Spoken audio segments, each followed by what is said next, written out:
So here on the Carrie Luxem Show, I am on a mission to provide restaurant and HR tips, tools, and training that will help you operate successful restaurants. And over the years, I have grown my companies, I have written a couple of books, and I've started this show. And I, of course, have to find ways to stay motivated and inspired and just to keep doing what I do. So today I want to talk to you about my inspiration, my love and admiration for Pitbull. No, not the dog, the singer, the rapper, the entertainer extraordinaire. People often find it comical and don't really understand why I am such a fan of Pitbull. So on today's show, I want to share with you why I love Pitbull so much, and my reasons might just surprise you.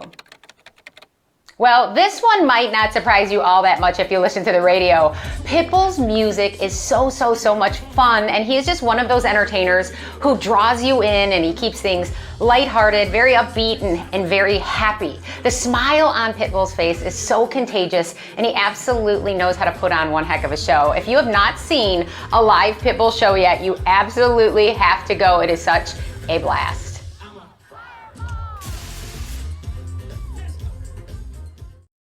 Pitbull gets that there is more to life than his profession and making music and making money, and he really strives to pay it forward in his own unique way. It's a lesson that all of us as business leaders should take to heart. About 10 years ago, Pitbull opened a public charter school in Miami called Sports Leadership and Management Academy, or better known as SLAM, earning him another nickname, Mr. Education. The SLAM Foundation now runs 12 campuses, thousands and thousands of students are involved in Florida, Nevada, Atlanta, and soon to be, at least according to the show that I went to in Arizona, soon to be in Mesa, Arizona. But it was a teacher that changed my life.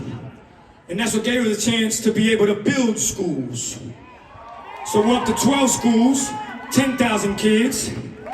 But now we got a SLAM, which is our school here in Mesa, Arizona, that will be opening this year with God's help.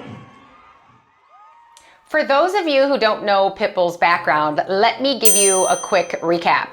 He's a first-generation Cuban American, and he was born and raised in Miami. He grew up in drug-riddled neighborhoods, and he reportedly had a drug-dealing father as well. Pitbull could have easily fallen into the same trap, but instead of dwelling on the hand that life dealt him, he focused on what he could control, using the resources available to him and putting his efforts into sports and into music. And he learned English, I think this is fascinating, by watching Sesame Street, and he became very disciplined through participating in martial arts and in basketball. Pitbull's persistence paid off when he eventually caught a break in 2001 and signed his first record deal. Pitbull's story is a reminder to get where you want to go in life or in business. Persistence and resourcefulness are key.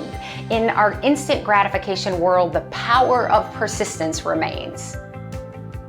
Pitbull to me is the ultimate success story, and his story has inspired me for many years. He is someone who started with nothing. He had no connections, no advantages, and he has molded that into an incredible, flourishing empire. And that extends beyond the music business as well. In addition to more than 70 million singles sold worldwide, he's sold out arenas, he collaborates with the industry's top talent. Pitbull has managed to launch successful ventures in other industries as well, and perhaps at least in part because he had the foresight to align with the right people and listen to their advice. In Pitbull's case, he hired Damon John, whom I also love a lot, the founder of the clothing line FUBU and the investor on Shark Tank, as his brand manager. Even though Pitbull works very hard and seems like nonstop, he stays positive and forward-focused. By all accounts, he seems relentless about defining success and happiness on his own terms, two traits that I admire immensely, both from a personal and professional standpoint. So I find that people often put things into specific categories, like taking a walk is for exercise, meditation is for relaxation, reading is for learning, and things like that. And these tasks are viewed with a very narrow viewpoint. And when we do this, it prevents us from opening our minds and finding inspiration. Remember, inspiration can come from anywhere. So thank you, Pitbull, for being my inspiration. And if you ever want to come on to the Carrie Luxem Show, have your people get a hold of my people.